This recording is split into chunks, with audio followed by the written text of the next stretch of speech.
For English subtitles, activate the subtitle button, please.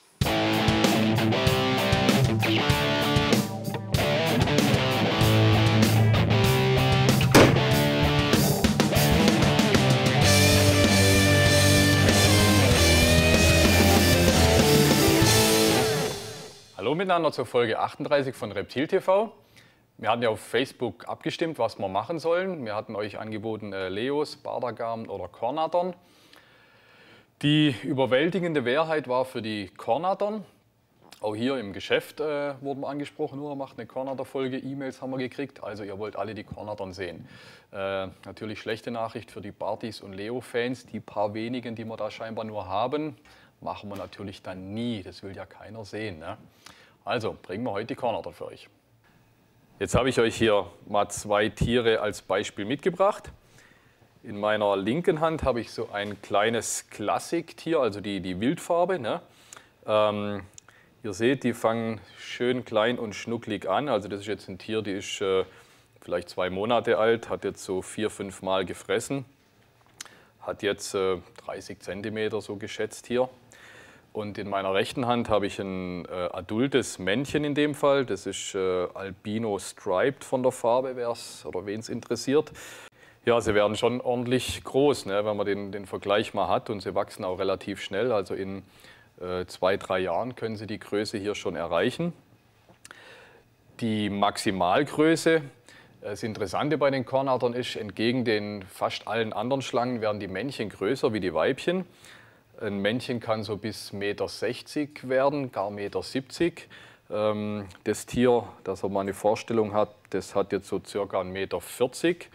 1,40 m wäre auch so die klassische Größe für ein großes Weibchen. Das Tier, wie gesagt, ist ein Männchen. Wäre es ein Weibchen, hätte es schon nicht direkt Rekordgröße, aber wäre es wirklich ein überdurchschnittlich großes Weibchen. Wie gesagt, für ein Männchen kann der nur durchaus 20 oder gar 30 cm zulegen. Dann noch das Verbreitungsgebiet der Tiere. Kornattern kommen aus Nordamerika. Das fängt oben, südliches Kanada fängt es an, geht über ganz Nordamerika oder ganz USA runter bis nach Florida oder auf der anderen Seite bis Kalifornien. Ist eigentlich interessant zu sehen, was sie eben für ein wahnsinns großes Verbreitungsgebiet haben und auch klimatisch dann, ne? Also Kanada da oben, das ist gemäßigtes Klima, das ist fast so kalt wie bei uns hier. Florida ist subtropisch bzw. bald schon tropisch und überall finden wir die Kornattern, ne? Wirklich auch interessant und deswegen sind wahrscheinlich Kornattern auch in der Haltung so dankbar oder so recht umgänglich, weil sie einfach sich gut an das Klima anpassen können. Zuletzt noch das Alter der Tiere, wie alt können sie eigentlich werden? Also wie gesagt, der kleine Schnuckel hier ist circa 2 Monate. Dieses Tier hier ist jetzt ungefähr 3 Jahre alt. Das Maximalalter, was sie erreichen können, ist 15 bis sogar 20 Jahre können Kornattern alt werden. So sieht dann ein Kornatter-Terrarium aus. Das ist so die Größe, die ich mir vorstelle, bzw. die ich euch vorschlagen würde. Also es ist ein Meter mal 60 mal 80. Für durchschnittsgroße Kornattern gut und ausreichend. Kornattern sind Kletternattern, deswegen auch die Höhe 80 hoch und wie gesagt Meter breit, 60 tief. Wenn ihr jetzt wirklich so einen Riesenprügel habt mit 1,60 m, 1,70 m Männchen, wie wir es vorher angesprochen haben, also so fast Rekordgröße, dann ist auch das Terrarium zu klein. Aber so für die durchschnittsgroßen Kornattern ist das eine gute, empfehlenswerte Größe. Fangen wir mit der Technik an. Die Kornattern, wie wir vorher angesprochen haben, nordamerikanische Tiere, die wollen es am Tag warm bis heiß. Nachts kann es runtergehen auf Zimmertemperatur. Also müssen wir das Terrarium am Tag gut beheizen. In einem einigermaßen warmen Raum, bei der Größe vom Terrarium, könnte ich mir vorstellen, dass ein 100 Watt Basking-Spot schon ausreicht für die Beheizung. Ja. Den machen wir hier in so einen Schutzkorb natürlich rein. Ja, die Schutzkörbe, die haben da oben so einen Ring dran, den kleben wir oben an den Deckel, Schutzkorb hin, Basking-Spot rein. Dann haben wir unter dem Spotstrahler, werden wir vermutlich so bis bald an die 40 Grad erreichen. Den können wir hier so nicht direkt mittig, sondern gleich ein wenig seitlich im Terrarium anbringen. Dann haben wir hier eine Seite mit, wie gesagt, bis knapp 40 Grad unterm Strahler und haben wir hier wahrscheinlich eine kühlere Seite, wo es so 25 Grad hat. Wie gesagt, wichtiger Punkt ist die Umgebungstemperatur. Ist mein Terrarium in einem recht kühlen Raum und ich komme nicht auf die Temperatur, dann müssen wir uns mit so einem Elstein-Keramikstrahler noch behelfen, die Temperatur noch höher zu kriegen. In dem Fall entweder dann 2 Sachen reinmachen, diesen Basking-Spot, der auch gleichzeitig Licht macht, und diesen Elstein, dann haben wir allerdings 2 so große Körbe drin. Oder wir würden dann das ganze Terrarium einfach mit so einer Neonröhre oder T5-Röhre beleuchten und würden nur den Elsteinstrahler als Wärmespot reinmachen. Das Ganze auch wieder in diesem Schutzkorb natürlich drin, dass die Kornatter sich nicht verbrennen kann. Die Beleuchtung, und in dem Fall Beleuchtung gleichzeitig Heizung, die lassen wir den Tag über an, also sprich 10 bis 12 Stunden, am besten irgendwie über eine Zeitschaltuhr regeln. Nachts können wir alles ausmachen, wie gesagt, klimatisch kann die Temperatur dann nachts runtergehen auf Raumtemperatur, also sprich nachts vielleicht 20 Grad, ist in Ordnung. Dann wäre der nächste Punkt die Einrichtung. Als Grundlage erstmal das Streu. Ich habe euch hier 2 Sorten Streu mal reingestellt. Das eine ist das Reptiwood, das andere das Reptiwood Fine. Wir verwenden beides. Wir haben noch keine Priorität gefunden. Früher so wirklich der Klassiker war dieses Reptiwood. Jetzt die letzten Jahre, weil das Reptiwood Fine auch viel für Riesenschlangen und so verwendet wird, nehmen es auch immer mehr Leute für die Kornattern. Letztendlich könnt ihr nach eurem Geschmack oder Optik ein bisschen wählen, was euch gefällt. Beides wirklich gleich gut. Dann brauchen wir ein bisschen, oder nicht nur ein bisschen, sondern wir brauchen auf jeden Fall Kletteräste. Kornattern sind Kletternattern. Deswegen auf jeden Fall eine schön große Wurzel oder Ast, beziehungsweise ich habe hier mal so eine Weinrebe reingestellt. Wobei die eine jetzt für dieses große Terrarium nicht reichen würde. Das ist jetzt eher ein bisschen symbolisch zu sehen. Also ihr müsst schon wirklich schöne Klettermöglichkeiten anbieten. Wie gesagt, so Weinreben bieten sich an. Ihr könnt aber auch in den Wald gehen, Äste aus dem Wald holen oder von der Natur draußen holen. Wenn die, sage ich mal, optisch sauber sind und nicht mit irgendwelchen Borkenkäfern und sonstigem Ungeziefer voll sind, könnt ihr die auch fürs Terrarium verwenden. Dann Grünzeug ins Terrarium. Das Grünzeug ist vor allem auch ein optischer Aspekt. Es sieht einfach viel schöner aus, wenn es da ein bisschen grün drin ist. Dient vielleicht gleichzeitig noch ein wenig als Versteck für die Tiere. Habe ich auch beispielhaft jetzt mal so ein Philo reingestellt aus Kunststoff. Ihr könnt auch echte Pflanzen verwenden, müsst natürlich aufpassen bei echten Pflanzen, also wirklich nicht das Sonderangebot aus dem Supermarkt holen. Ich nehme an, die sind recht stark pestizidbelastet. Also wenn ihr echte Pflanzen verwendet, achtet darauf, dass sie wirklich so gut wie möglich frei von Pestiziden sind, also eigene Ableger oder eigene Pflanzen, die ihr großgezogen habt oder wirklich in einer guten Gärtnerei Pflanzen holen, wo ihr sicher seid, wie gesagt, nicht völlig voll mit Pestizide. Ich denke, dass die Schlange, wenn die da in dem Terrarium lebt und wirklich da so eine völlig pestizidbelastete Pflanze um sich drum hat, wird die vielleicht auch Schaden nehmen. Also das würde ich euch nicht empfehlen. Aber sonst könnt ihr auch echte Pflanzen verwenden. Dann brauchen wir Wasserschale. Gibt es auch die verschiedenen Möglichkeiten. Entweder hier so eine Keramikschale, sieht ein bisschen steriler aus, hat den Vorteil, dass sie sich schön reinigen lässt. Oder halt diese Naturstein-Optikschalen. Ist wahrscheinlich die schönere Möglichkeit. Ist einfach ein bisschen schwieriger von der Reinigung her. Ne? Durch die ganzen Fugen und Ecken ist es ein bisschen schwieriger, die wieder sauber zu kriegen. Von der Größe her sagt man immer, die Wasserschale soll so groß sein, dass die Schlange drin baden kann. Ne? Also für eine große Kornatter sind die beiden okay, wobei schon fast an der Grenze. Also die könnten dann sogar noch einen kleinen Tick größer sein, wie gesagt, so dass sie gut drin baden kann. Das Versteck ist natürlich ein ganz wichtiger Punkt. Da haben wir diese Natursteinhöhlen oder die sterileren Kunststoffhöhlen. Könnt ihr wählen, was ihr bevorzugt. Das sieht sicherlich schöner aus in Natursteinoptik. Die Kunststoffhöhle, diese einfache, sterile, ist einfach leichter zu reinigen. Dann ist ganz wichtig, dass ihr in die Höhle Moos reinmacht. Da haben wir dieses Sphagnum-Moos. Das tut man mit Wasser auflösen, dann hat man einen richtig schönen Moosballen und den in die Höhle reinmachen, damit die Tiere wie in der Natur auch einfach in ihrem Versteck eine höhere Luftfeuchtigkeit haben.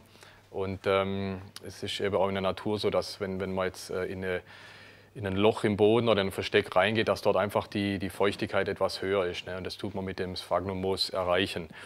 Unabhängig davon könnt ihr das Moos auch noch so ein bisschen in die andere Ecke vom Terrarium reinlegen, einfach um insgesamt die Luftfeuchtigkeit im Terrarium etwas zu erhöhen. Dann braucht man natürlich Thermometer bzw. in dem Fall Thermohygrometer. Die Luftfeuchtigkeit immer ein bisschen schwierig zu managen oder zu regeln. Sollte, sage ich mal ganz grob, 40 bis 60% betragen. Da kann man auch wieder das Moos, was ich für die Höhle angesprochen habe, das Sphagnum-Moos, kann man in der Ecke verwenden, um einfach die Luftfeuchtigkeit insgesamt zu steigern. Die Temperatur im Terrarium, wie voraus schon angesprochen, unterm Wärmestrahler wird es dann 30 bis 40 Grad haben. Die kälteste Ecke im Terrarium vielleicht 25 Grad. Dazu auch wichtiger Punkt, nicht das Thermometer am Anfang gleich irgendwie an die Rückwand kleben, sondern am Anfang mal so lassen. Da könnt ihr wegen die einzelnen Temperaturbereiche durchprobieren, durchmessen und wenn ihr seht, okay, passt alles, dann könnt ihr es irgendwie an die Rückwand kleben. Zum Thema Temperatur noch ein Tipp. Diese Korkplatten sind wirklich gut für die Seitenwände, Rückwände als Isolierung, um wirklich die hohe Temperatur, die wir im Terrarium wollen, zu erreichen. Ist es gut, wenn wir die ganze Geschichte ein wenig isolieren. Wie gesagt, kommen wir leichter auf die Temperatur. Der zweite Aspekt ist, dass die Tiere sich wahrscheinlich auch wohler fühlen, wenn sie nicht so in einem durchsichtigen Glaskasten liegen, sondern in sich ein bisschen mehr Schutz und mehr optische Barrieren haben und sich einfach da, glaube ich, gleich ein wenig heimiger fühlen in dem Terrarium. Am Schluss noch ein Schloss vorne an die Scheibe. Da geht es nicht nur darum, dass die kleinen Geschwister oder die Kinder oder irgendjemand die Scheiben aufmacht. Das ist ein wichtiger Punkt. Aber der zweite Punkt ist auch, dass die Schlangen schon recht aktiv sind und manchmal wirklich so lang an den Scheiben rumbohren und rummachen, dass sie ein Stück auf sind, dann sind sie weg, dann könnt ihr sie wochenlang in der Wohnung suchen. Also deswegen so ein Schloss an die Schiebescheibe machen. Und dann haben wir zum guter Schluss noch hier so die Handling-Utensilien. Hier so ein Schlangenhaken würde ich euch empfehlen. Das ist jetzt so ein ausziehbarer Pocket-Hook oder halt einfach so ein mittelgroßer Schlangenhaken, wo ihr die Schlange auch mal rausnehmen könnt, handeln könnt. Empfiehlt sich, dass man nicht immer gleich mit den Fingern dran muss. Und das zweite Utensil wäre diese Pinzette, gerade zum Füttern, wenn ihr Mäuse verfüttert. Auch nicht unbedingt mit der Hand verfüttern. Die Maus nimmt ja auch den Geruch von der Hand an, beziehungsweise auch zum einfach wegen Abstand zum Tier haben, sind die Pinzetten wirklich Grundausstattung in der Terraristik. Zum Thema Einrichtung ein letzter ganz wichtiger Tipp. Wir Menschen oder wir Wohlstandsbürger neigen dazu, alles irgendwie mit Klebeband festzumachen. Praktische Sache, geht immer schnell. Hat im Terrarium nichts verloren. Ja. Speziell so doppelseitiges Klebeband ist eine ganz gefährliche Sache. Ne. Man macht irgendwas fest damit. Das festgemachte Teil, was auch immer, Heizmatte oder irgendwelche Utensilien, lösen sich mit der Zeit, sei es durch die Temperatur oder weil einfach sich so Zeug irgendwie immer löst vom Klebeband. Dann liegt das Klebeband frei. Die Schlange kriecht an der Stelle oder kriecht drüber oder kriecht vorbei, klebt fest, hängt an diesem Klebeband und ihr findet die vielleicht einen Tag später qualvoll an dem Klebeband hängend. Also die Schlangenschuppen eignen sich wirklich, also ich glaube, es hält wahrscheinlich nichts besser auf Klebeband wie Schlangenschuppen. Also da müsst ihr wahnsinnig aufpassen. Für was man Klebeband oder so doppelseitiges Klebeband sehr gut verwenden kann, wenn euch mal die Schlange abhaut in der Wohnung, ihr findet sie nicht, baut euch so eine Klebefalle, also macht es irgendwie, klebt es auf ein Brett, schiebt es unter den Schrank. Gleiches Prinzip, die Schlange will drüber kriechen, klebt fest, kommt nicht weg. Wichtig, dass ihr natürlich diese Klebefalle regelmäßig kontrolliert. Also nicht, dass die Schlange da 3 Tage lang draufklebt, bis ihr sie findet, sondern wirklich regelmäßig kontrollieren. Dazu ist Klebeband gut, aber wie gesagt, nicht im Terrarium verwenden. Also das ist so der klassische Fehler, den ich vor knapp 20 Jahren mal gemacht habe, den fast jeder in meinem Bekanntenkreis gemacht hat. Irgendeine arme Schlange musste es ausbaden und da qualvoll drauf kleben bleiben. Da ihr Reptil TV gesehen habt und gut aufgepasst habt, macht ihr zumindest diesen Fehler mit diesem Klebeband nicht. Dann zum Handling von den Kornadern. In der Regel, Kornadern sind wirklich recht brave, anständige Tiere, erst recht, wenn man sie dann schon mal in der Hand hat. Der spezielle Moment ist ein bisschen, wenn man sie aus dem Terrarium rausnimmt, da liegen die wahrscheinlich unter ihrem Versteck drunter oder sie sind am Baum oder so. Und das ist vielleicht der Moment, wo man sie entsprechend rausnehmen muss, ohne sie zu lang zu ärgern oder zu nerven, weil dann könnten sie natürlich in dem Moment doch beißen. Oder da habe ich Kunden, die schreiben, ja, immer wenn ich reinlang will, die mich beißen oder so. In Folge 12 haben wir es schon mal ausführlich besprochen, das Handling von Schlangen. Also zum einen, wenn die irgendwo hängt, gehe ich so oben mit der Hand hin und nehme die einfach so von oben weg, aus dem Ast oder aus dem Versteck. Ne? Ich tue nicht, wie ich es vielleicht von Hund und Katze gewohnt bin, da ewig der vorm Gesicht rumfummeln und beißt sie oder macht sie oder irgendwie was. Dann kann es nämlich schon sein, dass sie irgendwann mal anfängt. Man sieht es ganz gut hier hinten das Schwänzle, das vibriert jetzt so aufgeregt, sieht eigentlich schön aus. Das ist so wegen Nervosität jetzt schon beim Tier, ne? Weil ich sie einfach so genervt habe hier mit meiner Hand vorne dran. Ja? Im Idealfall wird sie jetzt sogar zubeißen, aber das klappt natürlich nie vor der Kamera, weil wir wollen. Aber wie gesagt, hier am Schwänzchen seht ihr schön, wie sie dadurch genervt ist. Ne? Also ich gehe mit der Hand von oben hin, nehme sie raus und dann kann ich sie hier vorsichtig durch die Hand durchkriechen lassen. Ne? Eine Schlange auch nie festhalten wie so ein Stock, ne? Die will da nicht festgehalten werden, sondern sie will einfach sich frei bewegen und in Ruhe rumkriechen. Ne? Oder bei der Kornatter gibt es auch keinen Grund, dass ich die irgendwie hinterm Kopf festhalte, ne? Weil die wird mich in dem Moment schon nicht auffressen. Also lasst sie so ganz locker kriechen und dann wird die auch brav sein und bleiben und euch nicht beißen. Kommen wir zum Thema Fütterung, wie ihr hier seht. In Folge 17 haben wir das eigentlich auch schon ganz gut behandelt, Fütterung von Schlange. Aber zum Speziell jetzt nochmal eine Kornatter zeigen. Wir haben jetzt eine Kornatter mit deutlich über einem Meter, so 1,20 Meter hat das Tier. Ihr könnt entweder so große Mäuse füttern, wobei in dem Fall wahrscheinlich sogar 2. Also sie muss schon deutlich was im Magen haben. Oder hier habe ich so eine kleine Ratte, da reicht dann vermutlich ein Futtertier. Kornattern sind super Fresser. Man kann Kornattern meist tot füttern. Ich meine, es gibt ja zum Beispiel die Schweiz, da ist das Lebendfüttern gar nicht erlaubt. Da bietet sich das dann ganz gut an. Ihr könnt es ausprobieren, frisst eure tot oder nicht. Und könnt es dann entsprechend tot oder lebend füttern. Vom Fütterungsintervall, die Babys füttert man alle 5 bis 7 Tage oder die Jungtiere. Wenn ihr ein adultes Tier habt, kommt drauf an, Männchen, Weibchen. Das Männchen könnte einiges sparsamer füttern, da reicht es alle 2, 3 Wochen. Das Weibchen, sowieso, wenn ihr damit züchtet oder wenn das Weibchen Eier produziert, müsst ihr weiterhin oft füttern, also sprich weiterhin einmal die Woche. Und wie gesagt, dann ausreichend füttern. Der häufige Fehler ist, die Leute kaufen sich eine Babykornatter, füttern Babymäuse, geben einmal die Woche so eine Babymaus und das machen sie, bis die Kornatter 1 Meter hat. Da will die natürlich nicht ein Babymäusle in der Woche, sondern da will die wirklich was, wo ihr müsst einfach zurückdenken, die Babykornatter, nachdem sie gefüttert war, hat sie einen richtig schön dicken Bauch gehabt und so soll auch die große Kornatter hinterher einen schön dicken Bauch haben. Ja? Also entsprechend müsst ihr entweder größer werden mit dem Futtertier oder nicht mehr nur eine Maus füttern, sondern halt 2 oder gar 3 Mäuse füttern. Wir füttern das Tier jetzt, wie gesagt, mit einer toten Maus. Das halten wir der mit der Pinzette erstmal ein bisschen vors Schnäuzchen und nicht direkt hin, aber wir halten es einfach ins Terrarium. Oft nehmen die Tiere das tote Futtertier schon direkt von der Pinzette runter, würgen es meist auch, ne, egal ob tot oder lebend, also der Würgereflex kommt in der Regel trotzdem. Aber auch nicht generell. Es gibt auch Tiere, wenn man das denen dann tot hinlegt, die fangen einfach das Fressen an, weil sie realisieren, dass das Tier schon tot ist. Ne, und fangen dann einfach an, den Kopf zu suchen und das Tier runterzuwürgen. In dem Fall sehen wir jetzt, das Tier hat die Maus nicht gewürgt, also das Davorhalten, die hat jetzt Interesse, aber sie hat nicht so diesen Beutebiss und den Würgemechanismus, um das Beutetier tot zu würgen. Die sucht jetzt nach dem Kopf von der Maus, weil sie ja immer vom Kopf her anfängt. Ja, macht jetzt ein bisschen rum, probiert es auch mal hinten. Jetzt hat sie den Kopf dann gefunden, die richtige Seite.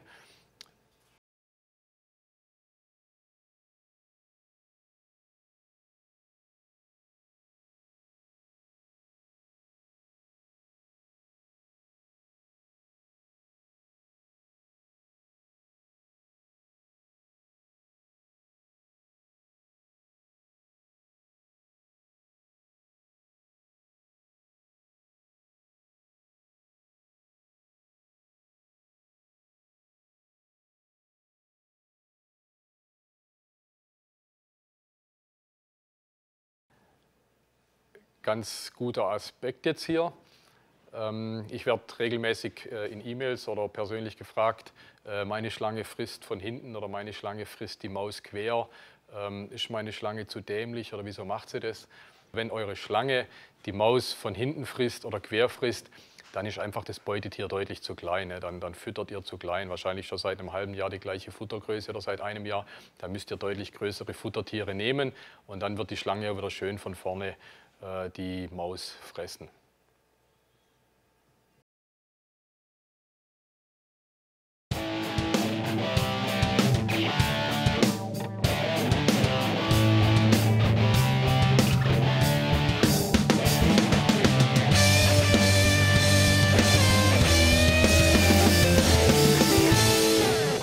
Ich habe euch jetzt einiges erzählt über Kornattern.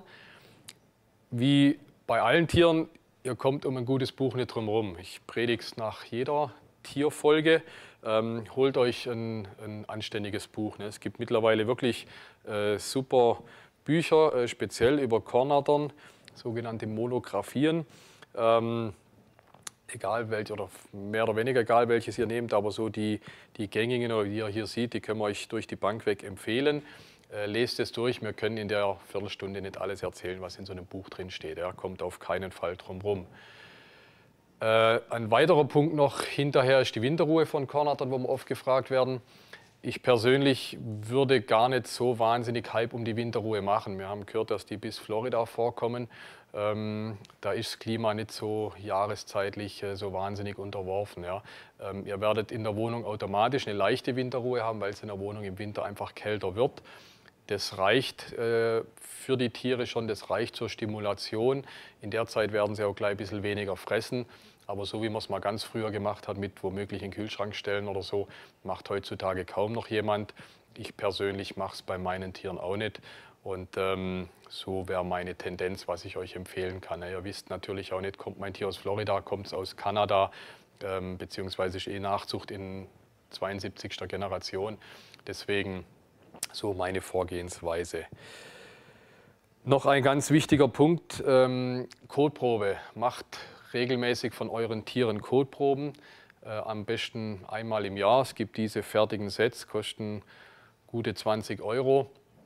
Einmal am Jahr machen lassen oder bringt den Kot zu eurem Tierarzt oder schickt ihn ein, Exomed Berlin als gutes Institut für Kotproben. Schickt den Kot dorthin, macht es einmal im Jahr, dann wisst ihr genau, ob euer Tier Parasiten hat oder keine.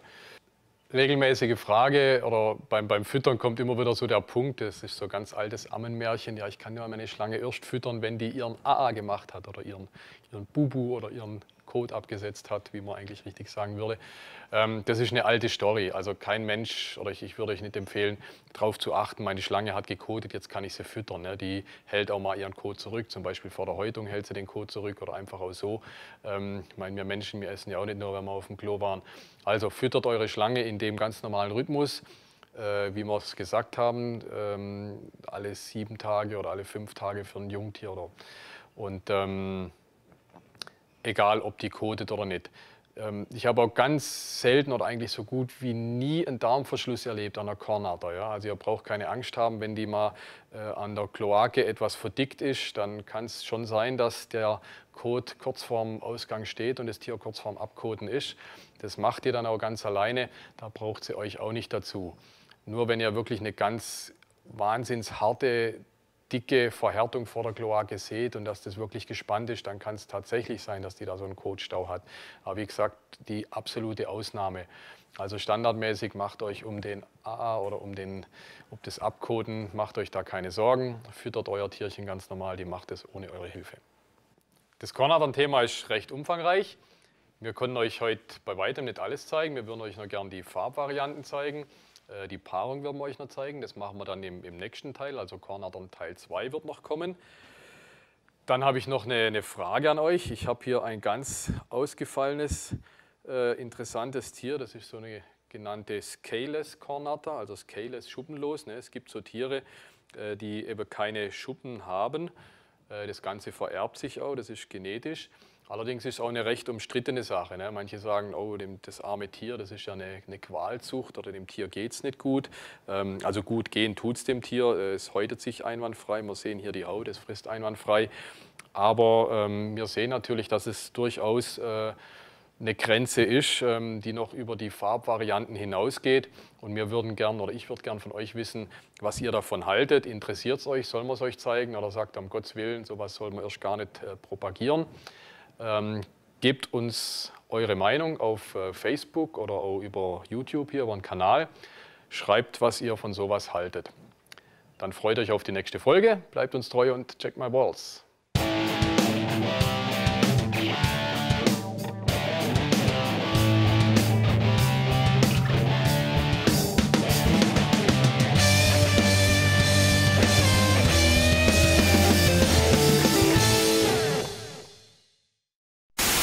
War nicht schlecht, aber nicht gut. Ich hab mich gerade am Anfang gleich ein wenig ablenken lassen. Gell? Ja, ist ja egal.